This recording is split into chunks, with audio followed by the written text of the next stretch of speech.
So what we're going to talk about today is the equation of power, status, and influence.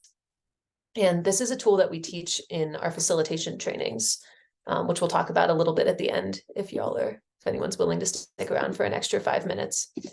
As one of the things that most impacts how we are as leaders and how we are in our daily life. Whenever you find yourself unable to get something done, you feel like, wow, it should be so easy to complete this or get people to follow me, or get this task or influence this relationship. And for some reason, you just can't. Oftentimes this happens at our jobs. If we're supposed to be leading a team or working with a team, it's just not functioning.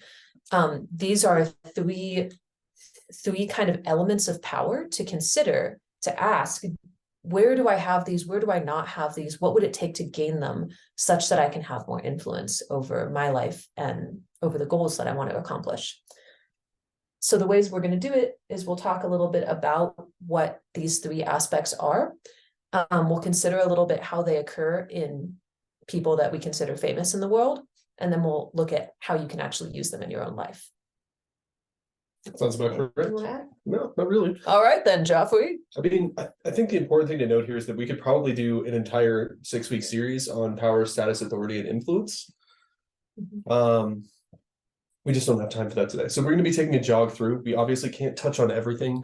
We're not going to talk about a lot of systemically embedded power. We're really going to be focusing specifically on what is influence, where does it come from? And we've broken that down using a system that was originally, or a triad system that was originally developed by Max Weber. So that's most of what we're going to be exploring today.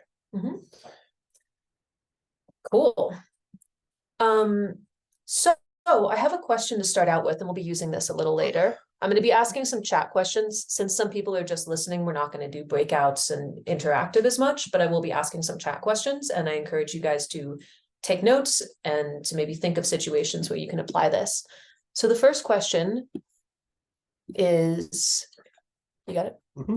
Who is someone who you see is able to make change? Mm-hmm. Okay, Geof will do the chat question. He's just literally asked the question out loud. Okay. I'm so used to posting everything in chat. Okay, so the first question is, who is someone that you see as able to make change in the world? And this could be a famous figure, ideally somebody who is contemporary, not historical. I love that. Me is the first response. Nelson Mandela.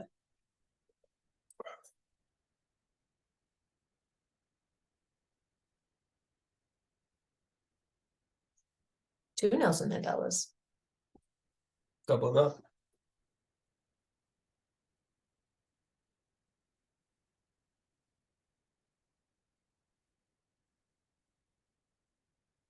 My mentor / karate instructor, Ian Abernathy, Mark Walsh, John Vervaeke, some of the sense makers here.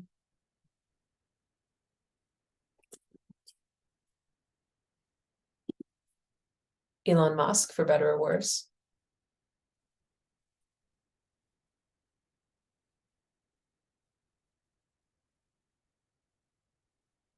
And as you're putting these in chat, I'd love you to think about, and you don't have to necessarily write this, but what do you think it is that gives these people power, allows them to make change? How is it that they have influence? Brene Brown. Interesting. ChatGPT. All major celebrities. You can also think of, what do they have power to do? And what do they have power not to do? Like, what are celebrities able to do or not able to do that John Vervaeke, for instance, can or can't? It's interesting that a lot of these that are picking out, different from a couple of years ago we ran this, are largely influencers. We were looking mostly at historical figures the last time we ran this course. And presidents who have a different type of authority. So I'm seeing exposure, the amount of influence somebody has may also depend on how much access we have to them.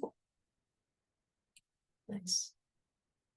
Inner knowing, credibility, consistency, and focus. Vision, a stage, clarity, and some kind of expertise. I read these out, by the way, because the people who are just listening to the recording can't see the chat. through academic achievements and associations with systems that historically have power. Presidents elected or appointed. Yeah, these are great. Money.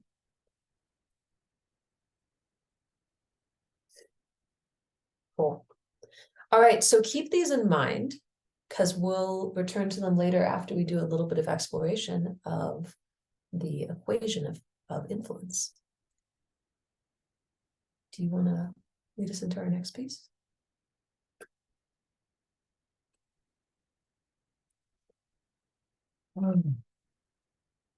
So as I said earlier, we're going to be working off of a modified version of a framework that was introduced by Max Weber all the way back in the 1920s.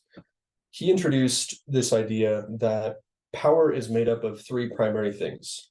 So if we look at an individual that has power in the world, as opposed to stored power, which we think about in kilowatts or calories, that power is made up in the human mind and the construct of society by three things. And those things are resource power, status-based power, and authoritative power.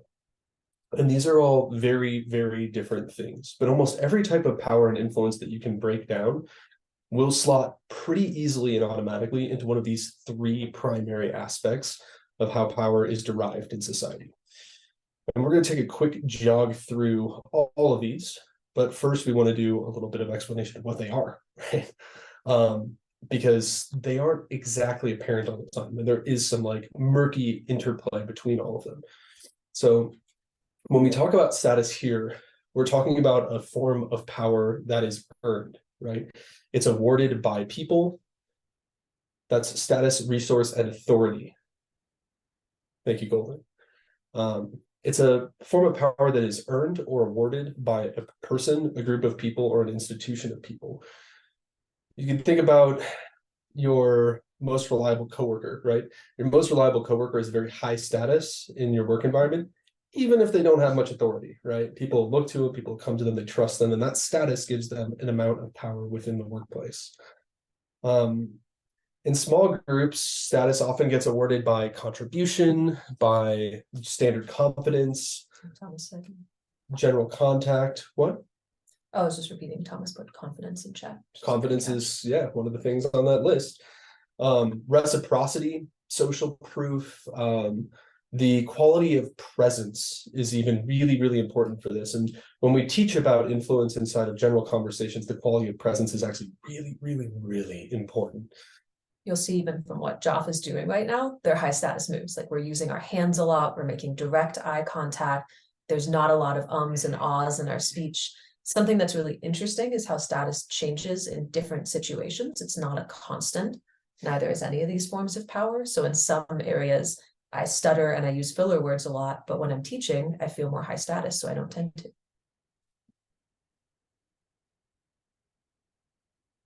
Any more? I'm just slowing down the pace of conversation to myself. Okay. Yeah. What a high status move. When we think about larger groups, we're talking about influencers, the status of influence, like in the larger sphere. It's often gained by highly visible actions. So that's changed a lot in the last 10 years, right? Highly visible status and highly visible status actions can now just happen on social media. It could be because you're the ADHD guy that gives all the videos about ADHD. You might have a really high status in society specifically because you have a series of 100 videos of you cutting fruit really quickly, right? That is not how status used to work. And we've seen how this large meta status has changed so much by the global reach of global communications and the speed at which we can consume those things. So how we think about group status has changed, but how it's built is not really much different. It's really about those highly visible actions that build a rapport with a large population. And it has to be maintained, right?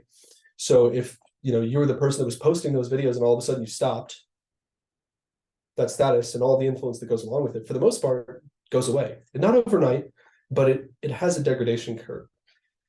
And an interesting thing about status, as opposed to authority or resource power, is that it can really quickly be taken away, but not by an entity, not by like an overhanging authoritative structure. There's no one to take your seat, as it were, in authority.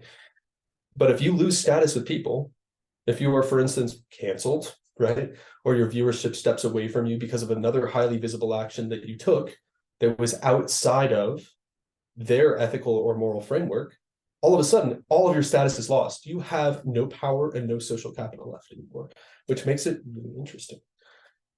Can I offer an example? For sure. So a good example of this is Malcolm X. I've been reading his autobiography recently. Fascinating figure. Highly recommend the autobiography. And one of the things that was said about him is that Malcolm X had the ability to start a riot or end one.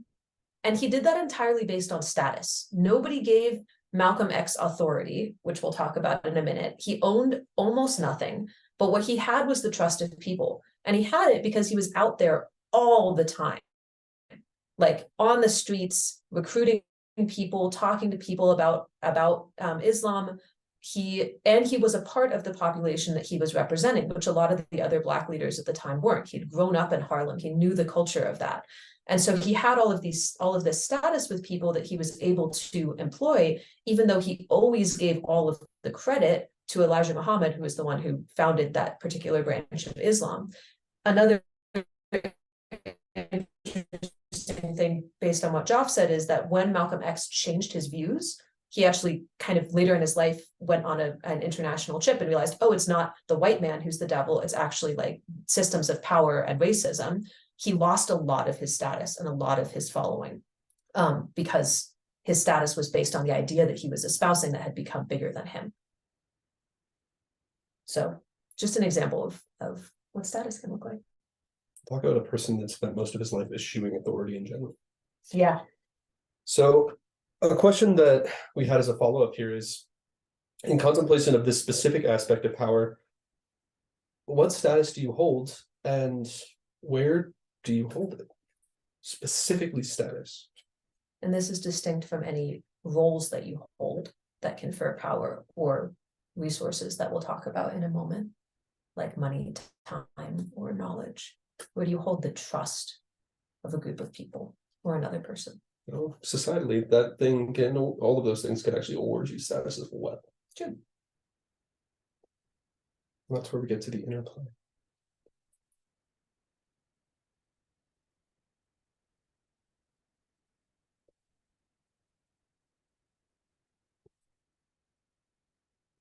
Seeing I hold status in the kink and fetish parties I produce, and probably in the communities around them too.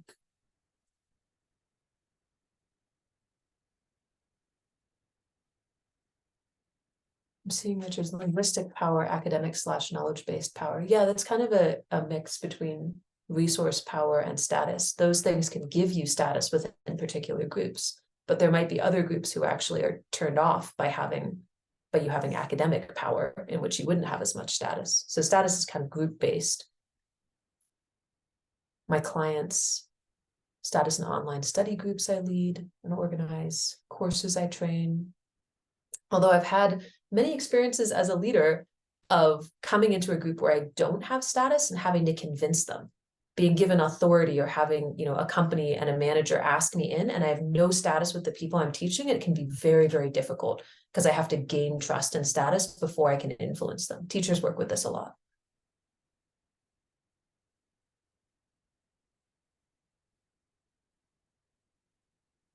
Like King Jordan's, I was really shocked to discover that my reputation as a self-protection / martial arts instructor carried over after a 6-year absence. Yeah, it can be hard to lose status with a group. Geof and I both have this with communities we lead in Austin, where we're still seen as high status, even though we no longer do that work. Okay, you want to move to the next point? Sure. Do you want to introduce it? Why don't you? Yeah, sure. I can do this one. We can trade off. So the next point is, and feel free to keep commenting in chat. Next point is authority. Authority is power that is awarded by somebody else. So a system of governance or social control. So you might think of police officers, you might think of the president, judges. These are all people for which the role that they have will exist beyond them even. So authority is kind of like there is power and you step into it. And by stepping into it, you are conferred that power. It's a really interesting thing that happens, for instance, when an employee who is fairly high status and does good work then gets put into the role of a manager and has the authority of a manager, but may not yet have the status with the group or the trust with the group to play that role. So there's an interplay between these two things.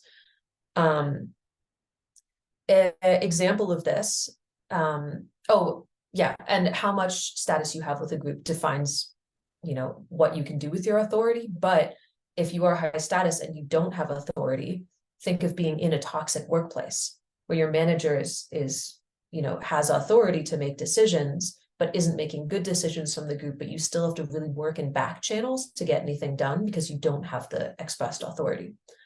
An example of this that Geof thought of is the FDA. FDA has authority over, which drugs and such are legalized in the US. Now, people have found a little bit of a way to get around this in the last couple of years with supplements that don't have to be authorized by the FDA. But if you want something to have that stamp on it and to be able to go out to a general populace, you need to get the FDA's approval. So that's led organizations like MAPS, for instance, to have to do a lot of very convincing research to show that MDMA in their case, and in other organizations' case, psychedelics, might have some sort of health benefit because they have to provide a lot of proof to the body with authority that these things are good, even if those drugs have a lot of, and the people that are promoting them have a lot of status in community.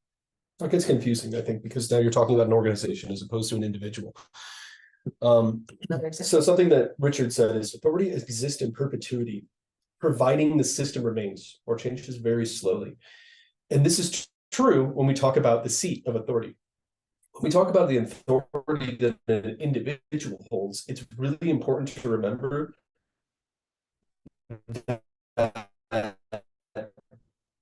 this makes it really easy to differentiate between the other forms of power that reside in the individual. Power of an office that we're looking at here. So a police officer, in theory, shouldn't hold any authority outside of their role as a police officer. And if they're taken off of any individual policing force or police officer force, they no longer have that authority, right? It's gone to stay by somebody who's going to hold the same type of authority. The authority lives in the idea that they are endorsed by an office. And that office's authority persists beyond the residence of that individual. Mm-hmm. So while someone may have their status enhanced or their resource power enhanced by their time in an office, when they leave that office, they no longer have the authority that was empowered by that office. And so when Sara was mentioning, like, presidents have authority, right? The president's office, they have specific powers of authority. When they leave office, they have a leftover status that was associated with that authority, but they no longer have that authority. The same thing is true when somebody becomes a CEO of an organization. It'll enhance their status, but as soon as they leave that role, someone else is just going to replace them. So authority can be revoked by an organization immediately. It can just be taken. Now, the status and the resource power that may have come along with that might stay, but the authority itself can be taken at any time. It is not durable. It lives in the office and not the person. Oh, it looks like our audio is breaking up a little bit. Give me a second here, actually.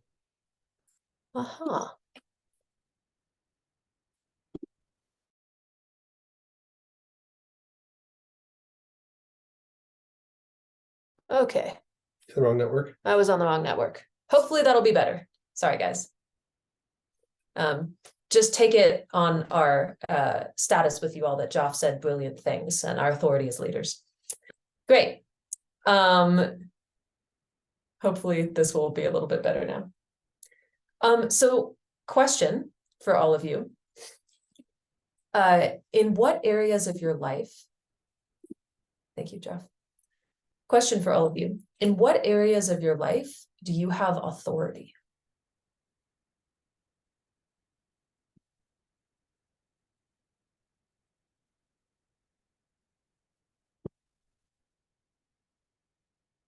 And when what we're talking about here is mostly external authority. So what's conferred by an office? So I'm saying with my children, yeah, there's authority in a role as parent.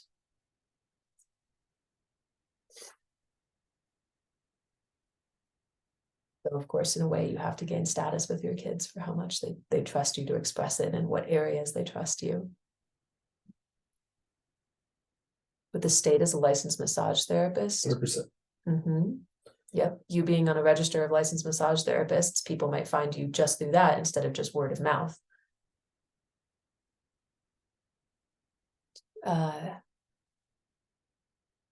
We'll talk about resource power in just a second.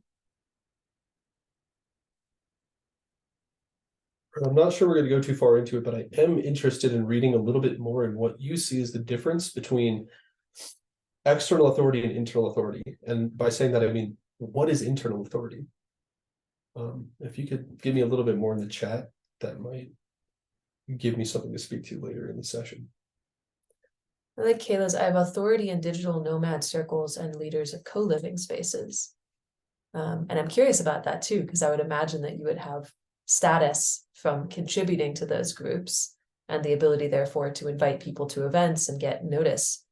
But authority would actually be if you had a role in those groups, so people recognized you as a leader, there was a position that you could step into. Something that's really interesting about a lot of informal communities these days is actually that there's no distinct role of authority.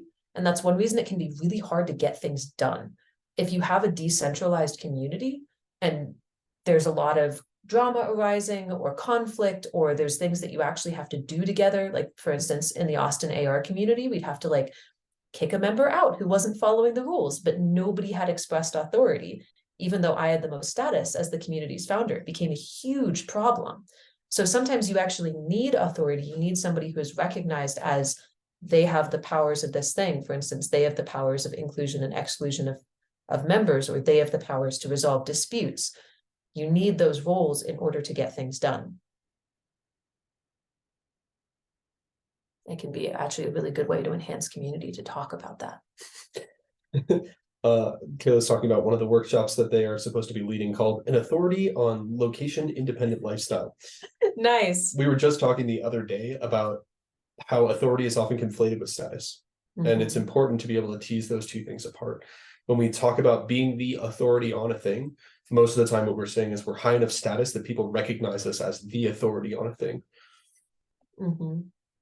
So, and I want to name here, we're using authority in a specific way. So I'm hearing things like internal authority is ability to self-direct my life choices, or an authority on.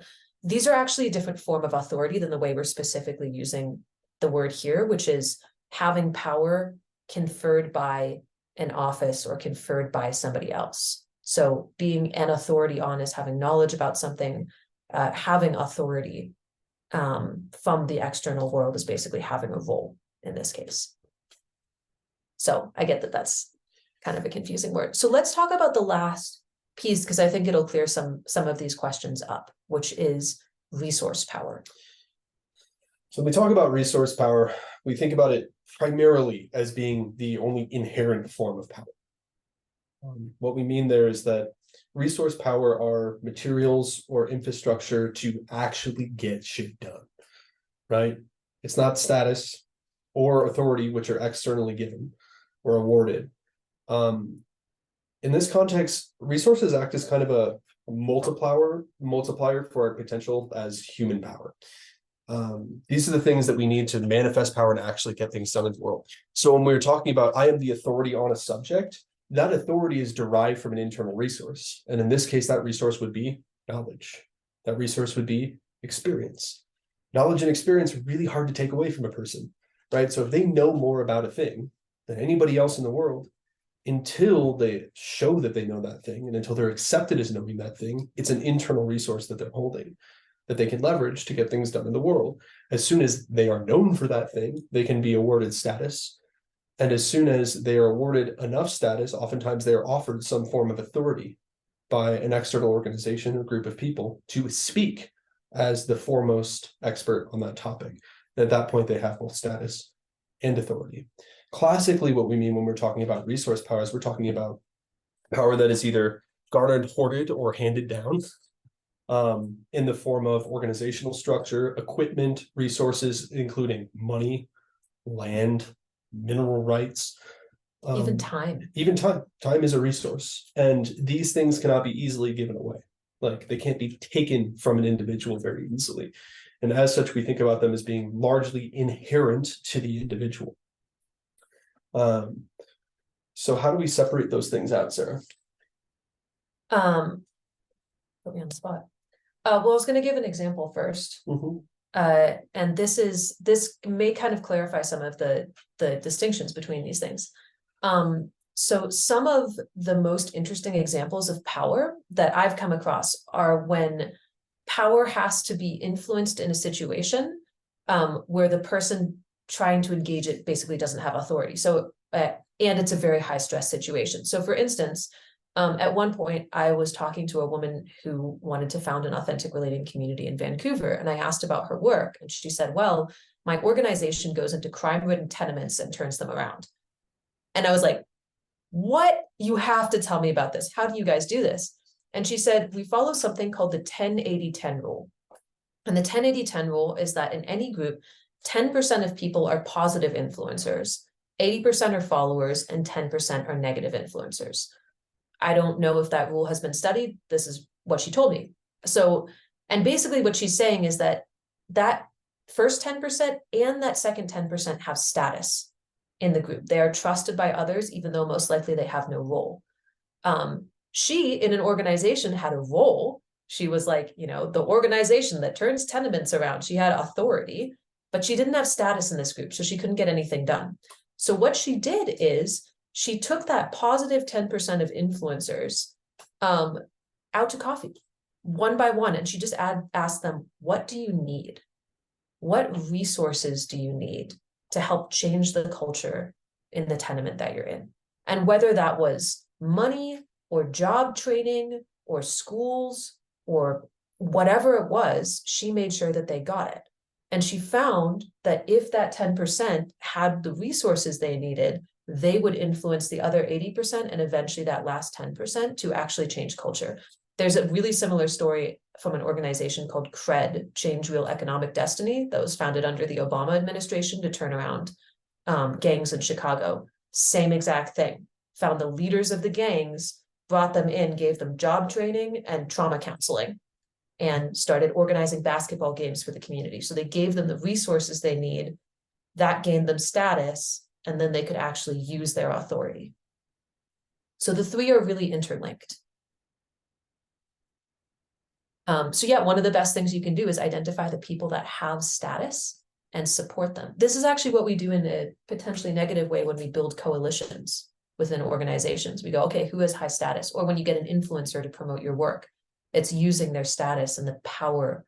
I mean, you could think of resource power even as the number of influencers that you have. I was just going to say that oftentimes status directly translates to a form of a resource, which is the influence that it holds over a larger population. Yeah. So basically resource power is something that you could count.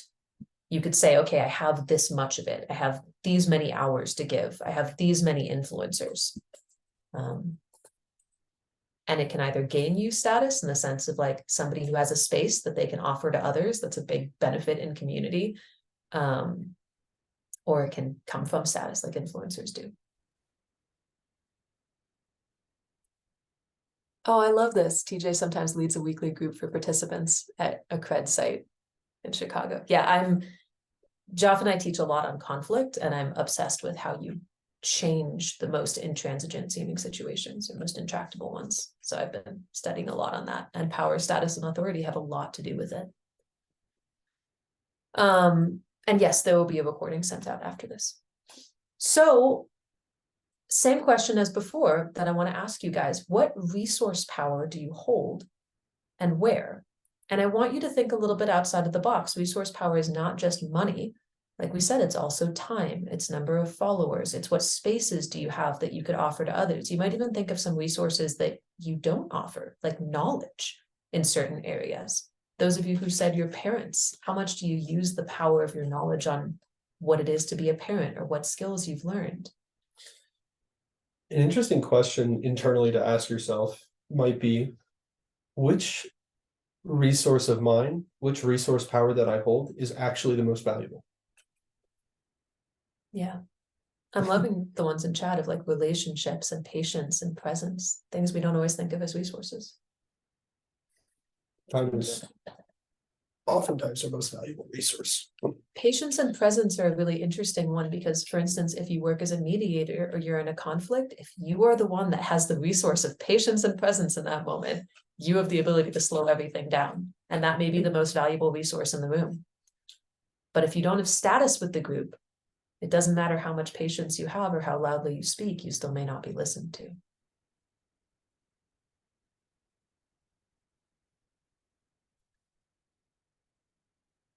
Nice knowledge on childhood trauma and healing, body, energy, and time, a house for gathering knowledge, experience, and time.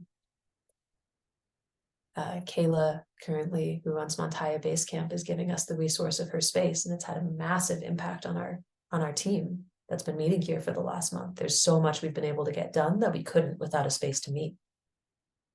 Yeah. What do you have without your health? Training systems and methods. Yeah. Expectations put me in a power position whether I want to or not. Sometimes if you have resource or status, you get authority conferred on you, whether or not you want it, or you have people following you when you have status. So power can be something that we want or something that we don't. Something that can be really interesting to think of in this webinar is like, in places where you have power that you don't want it, why do you have that power? Are there resources that you hold that you're not aware of that other people want or are following? Is there status that you have within certain groups that's been conferred, and why has it been conferred? I oftentimes think of places where I have power that I don't want and might want to give up. And there are ways of giving it away, for instance, by empowering others, by giving others specific authority. This is what we do when we delegate. We say, all right, you are going to be in charge of this specific role. And there's a difference between, delegation and abdication. Like, you will be in charge of this role, not this task. I'm giving you authority over this role, and that means you actually get to make decisions independent of me. My Wi-Fi connection. Yes. Prior to 30 years ago, a Wi-Fi connection and access to the powers of the internet would have given you more resource power than almost anybody prior to you in the entire world ever. Right. So yeah, definitely a Wi-Fi connection. Can you put in the quote from Martin Luther King that I put in here? Because it's definitely. I love this really quote. Confusing if they don't read it. And the second bit. So nerd that I am, this may make sense to put the second part in as well. I will. This may make sense to some of you, but not to others. But translating a Martin Luther King quote, he says, "Power without love is reckless and abusive, and love without power is sentimental and anemic.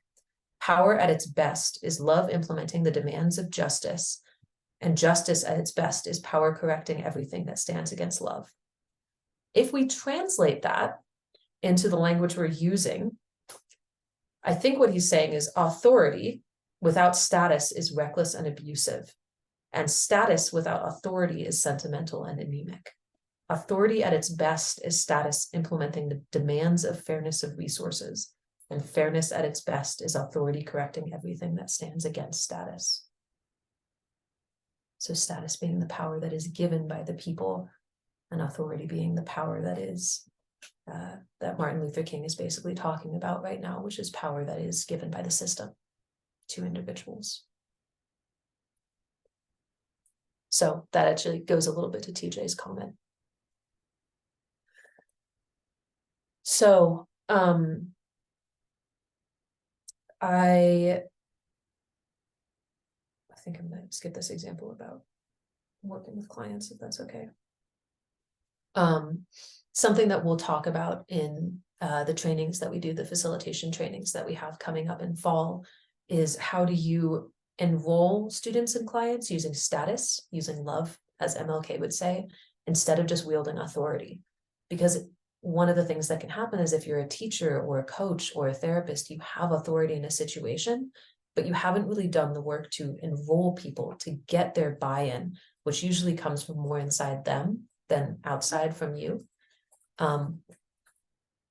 And there are certain ways to do this that are more effective. So we'll actually talk about those and play with them a bunch in the trainings and have several modules on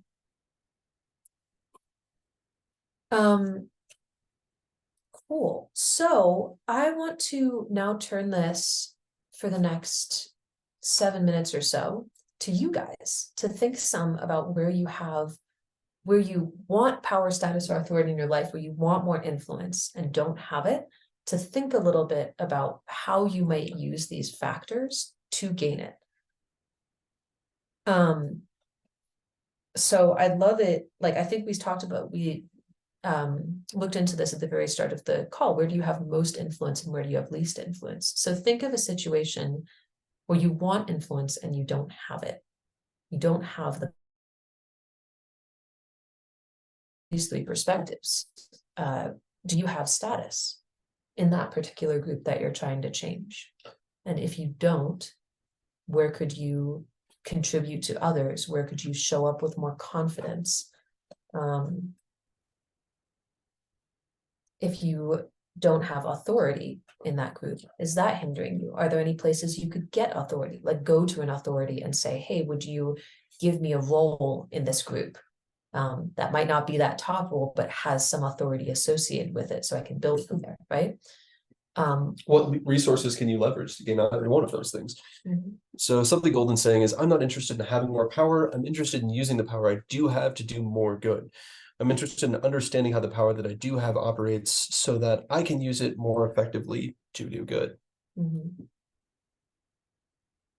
Yeah. So I want to name that, like, having more power is part of this, but I also think Golden Light, it is about, like, how do you use the power you have? Like, if you have status, how do you employ that? How do you employ it to help people gain resources? How do you employ it to help other people gain power? So you might think of it that way as well. If there are places you have power and you want to use it to help others be more empowered, what would you have to do? Here's the fun thing about status and resource and authority. When you have those things, it is significantly easier to confer them on other people and to share them in an equitable fashion. Without access to those things, it's very hard to do so. So when we talk about entrenched or embedded systems of authority, power, and resource, that's a lot of the problem that we have. If people are starting with more status or have higher visibility, it's easier to gain more status. And once you have more status, it's easier to gain more status. And then it's easier to give some of it to one of your friends or a company that's paying you with the resource to share that status. The same thing is true of starting resources. If you as an individual or your family has more resources than the person next to you, it's significantly easier to gain more resources. And if systems of authority are gained toward giving specific people more authority, traditionally, those individuals are going to have more authority over everybody else, and it's easier to gain more authority and confer it on people who are more like you. So if what you're trying to do is redistribute power within a community, it's requisite that you have access to that power, whether that's resource power, whether that's authoritarian power, or that's status power. And oftentimes, if you have fantastic resources, you need to leverage it to have some amount of either authority or status to be able to redistribute it, unless all you're doing is redistributing that resource. Yeah. So I'm going to give an example while we're getting some of these, which is like how you might get more status, authority, and power in a space where you need it. So imagine that you're hired, and I'm looking at my notes here. Imagine that you're hired by an organization to lead a workshop, and you show up and you're like, all right, cool, I've got this. And everyone in the room is like checking their phones and just obviously not interested in being there. You have the authority as the teacher, but the group's just not paying attention. Like, you don't have power over them. And you leave feeling like it was just a waste of time. So how could you use status, authority, and resource power to help this situation? So one thing you could do with status, you could send a video out prior to the event where you introduce yourself and your qualifications. And, I think the claim that you're making here is the reason that the resources weren't valued is because you had low status, and people were either resentful of it or not interested, specifically because you had authority without any status and they had no value for that resource. Exactly. So maybe it's better to just ask the question, like, if you have a really valuable resource in the information, the knowledge, and the wisdom that you hold, let's just say it's just that, right? Maybe it's the knowledge and the wisdom to gain in other things. how do you convince a group of people that that resource is valuable enough that they want it, such that you can share this valuable resource with other people? The situation that Sarah is putting forward is that you have been empowered by a position of authority to share that information with people, but they just don't care. So how do you change that inside of a group? And this is an interesting, I think, study in how to Feel gain free to post that in chat and we'll give you some answers after that. short form status. Mhm. Status is one of the easiest things to gain with a group in a short amount of time, especially with a captive group. So I think we're just asking here, like, how do you increase your status such that the things that you want to share, the things that you can redistribute, are wanted?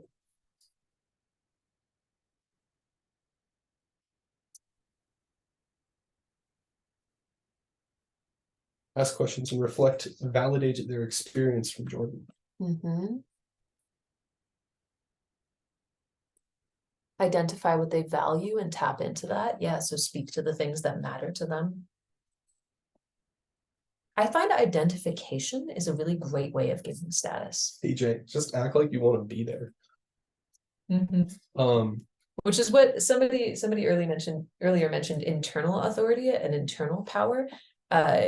I had this experience with a group once, where I walked in the room. It wasn't even that they weren't paying attention. I walked in the room and realized everybody in the room had more knowledge than me and more authority in their own roles. They were all extremely experienced facilitators that worked largely within prisons, were leaders at Windhorse. Like, I knew some of their names and I just shrunk. I started stammering. I was uncomfortable. I kept asking their permission to do things, which is a low status move. I wouldn't actually lead the group or guide them. I kept like being like, well, if you guys are okay with it, like, what do you think we should do now? I completely gave up my status. And luckily I had actually 3 sessions with this group. And so I reflected between the sessions on these ideas of power, status, and authority, or resource, status, and authority, which Geof and I had been teaching. And I asked myself, where did I, like, what was going on there? Because I knew it had something to do with power. And I realized that I had authority in the group and people were willing to accept it. And I had assumed I was lower status. And so I had actually been creating a conflict between my own status and authority. And so I went into the next session. I assumed that I had high status and the group went swimmingly. And then there are groups that have complete antibodies to that. So that's not even an approach that works all the time. Right. But in this group it did. One of our teachers and a very esteemed facilitator in my community, in my world, is named Sean Kent. He's one of the educators that we invited in to create the library of education and learning for the authentic facilitator, which is one of the sessions that we have coming up. And he has a really phenomenal video inside of that library called "You Have to Actually Care." And he does a lot of work with at-risk and survivors of the justice system youths in both juvenile detention centers, rehab facilitations, and community groups as well.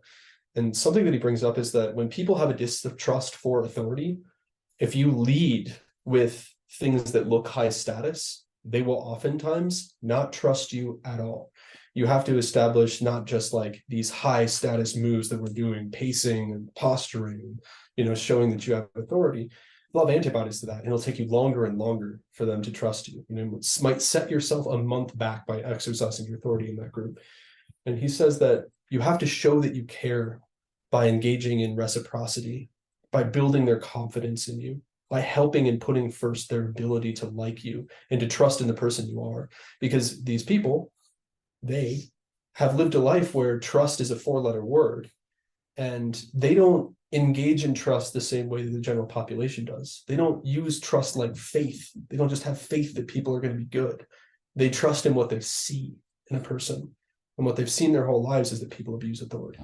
And so if you want to garner some amount of status with them, he teaches that you have to care and you have to lead with that care before you can get anything else done.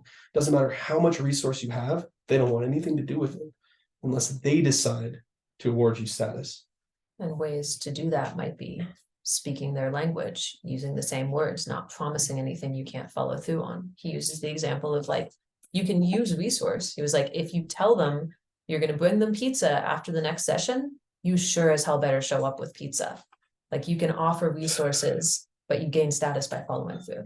It's reciprocity. Yeah. Mhm. If you don't show up with pizza, they're not going to good. You set yourself 2 months back with gaining any amount of status and trust with that group. Yeah. So all that being said, we wanted to take the last 5 minutes to talk about, to hopefully use the status that we have gained with you, if we have, to talk about some resources that we have to offer.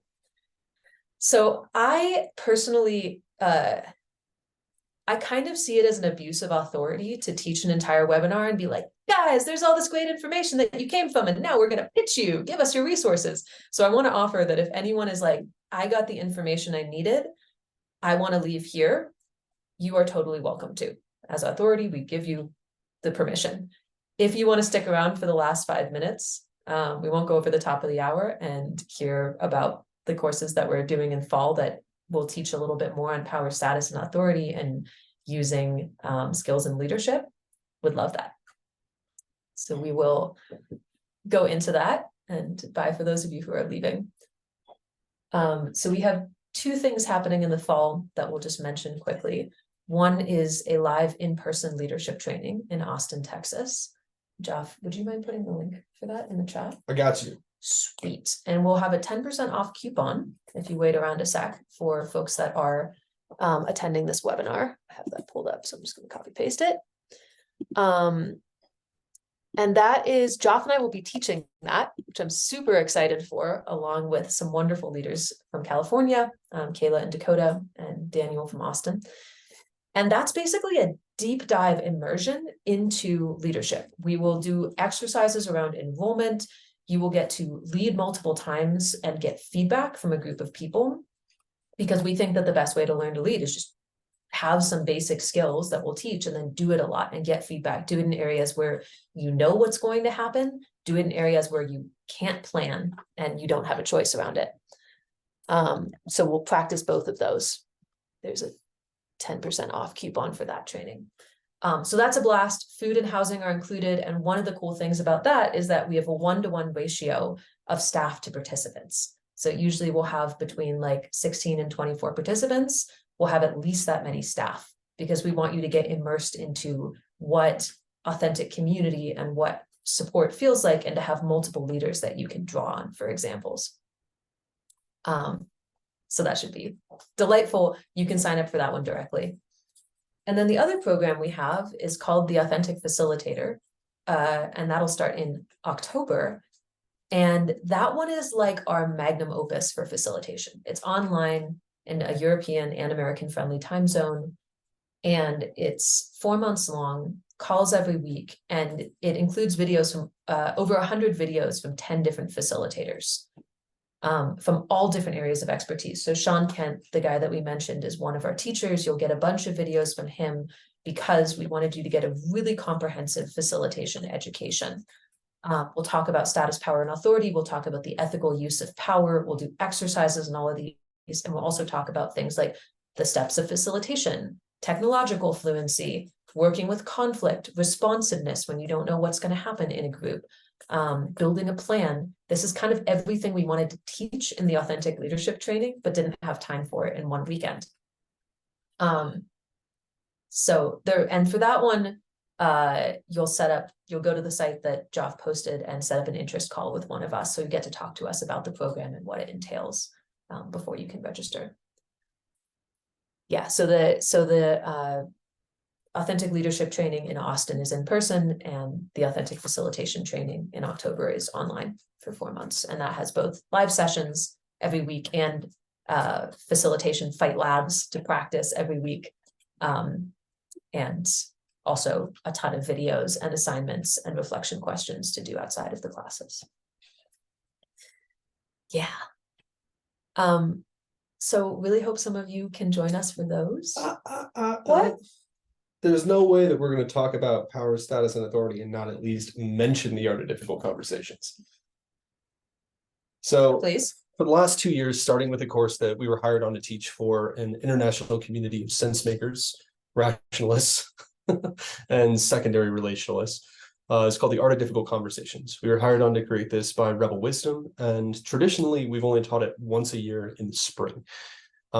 We have a phenomenal course in the art of difficult conversations, despite the fact that Sara is calling the authentic facilitator our magnum opus. The course that I am most interested in personally is the art of difficult conversations. And we really break down approaching, leveraging, and reprogramming around conflict. It's something that I think we shy away far too much in a lot of our teaching, and definitely in our society, is how to approach and how to leverage and make sense out of difficult conversations, because they are so useful.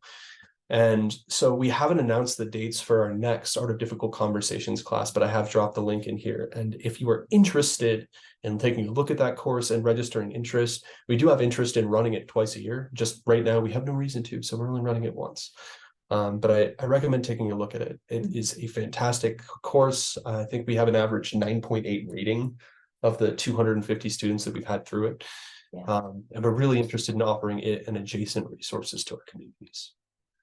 Yeah, seconded. It's a great course. And for those of you who are asking, we don't yet have in-persons planned for 2024.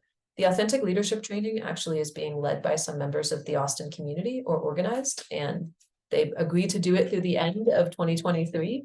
And in 2024, we will figure out if there are other leaders who want to help carry it on. Geof and I are actually transitioning a lot of our interest into working with conflict and difficult conversations. So if you want to come, definitely come to this one. Hopefully we'll have one in the Bay Area in 2024, maybe one in Austin, but I can't guarantee yet. Awesome. I want to respect all of your time. So thank you so much for being here with us. It was an absolute blast. I hope that you took away something valuable. And if you want to close, I'd love to hear one thing you're taking away in chat. And Geof will play us an extra song.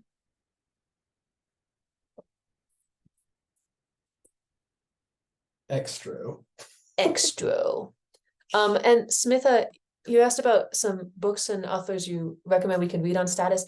I've only found one recently called The Status Game, and I actually didn't love it that much. I'm reading a book on conflict right now called High Conflict that I can't recommend enough, which is where I got the idea of that Chicago program from, the CRED program.